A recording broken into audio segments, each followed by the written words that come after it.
So it's going to be close to 50 days since the war between Israel and Hamas began. This week, there was the announcement of a ceasefire for 4 days in exchange for 50 hostages due to be released. That agreement was due to take effect starting this morning, Thursday morning, but now there's been a delay of 24 hours. Let's find out about this particular agreement and where this war is headed.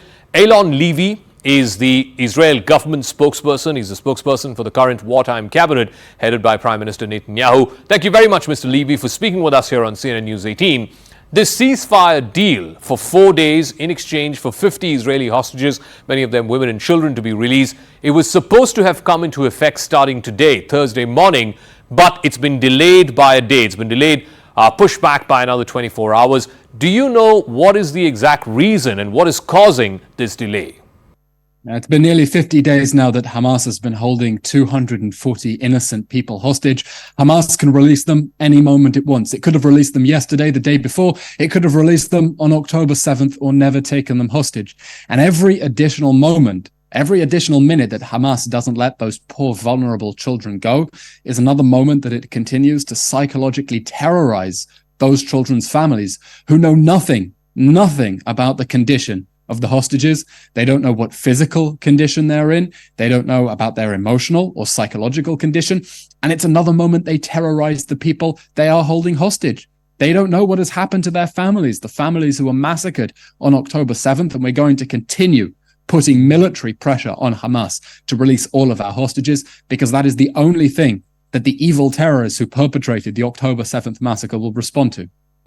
Mr. ALevy, how worried are you that this period of 4 days, this pause of 4 days, could be potentially used by Hamas to try and extract more, whether it is from Israel or the team of negotiators that it is dealing with, that it's negotiating with, that they're going to use this as some kind of a bargaining chip to extract more, possibly even position themselves in a better position than they have been in these last close to 50 days. How worried are you about that?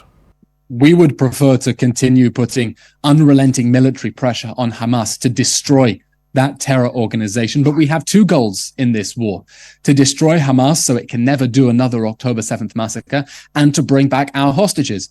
And our assessment is that a very brief pause in order to get as many hostages out as possible is a price that we are willing to pay. And I'll add, a brief pause will also allow the IDF to prepare for the days ahead. They've been involved in some intense fighting, and if Hamas respects that brief pause, our troops will also be in a better position to continue the fight against Hamas and to continue the fight against the terror group that perpetrated that inhumane massacre on October 7th. Now, over the last couple of weeks or so, much of the focus of this war, both on the battleground and, of course, on the airwaves, has been on the Al-Shifa hospital. Hamas claims it's the biggest hospital in Gaza. Israel claims that underneath the hospital is the headquarters of Hamas. There is at least that's the allegation from Israel, a wide tunnel network, arms and weaponry that's been stored there. And now the IDF has put out a video after they managed to capture the Al-Shifa, which shows the tunnel. But there are people who are still saying that what Israel was accusing Hamas of doing under the premises, under the compound of Al-Shifa, has still not added up. What would you like to say to those people? We think that the UN agencies that have not condemned Hamas's atrocities on October 7th, that have not demanded a return of the hostages, that have said nothing about the Israeli women and girls who were raped on October 7th, they should all be ashamed.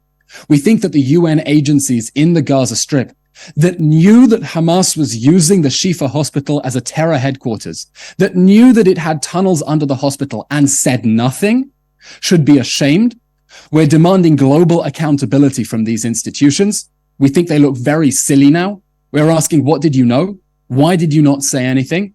And now that the evidence is out in the air of how you were complicit with Hamas's illegal abuse of hospitals as human shields, what do you plan to do to make sure that a Hamas's abuse of humanitarian law never happen again? We hold Hamas completely responsible for all the suffering in the Gaza Strip, which is really heartbreaking, as a result of its decision to declare war on us with the October 7th massacre. And we hold the UN agencies that have been covering up for it completely complicit with Hamas's crimes against humanity.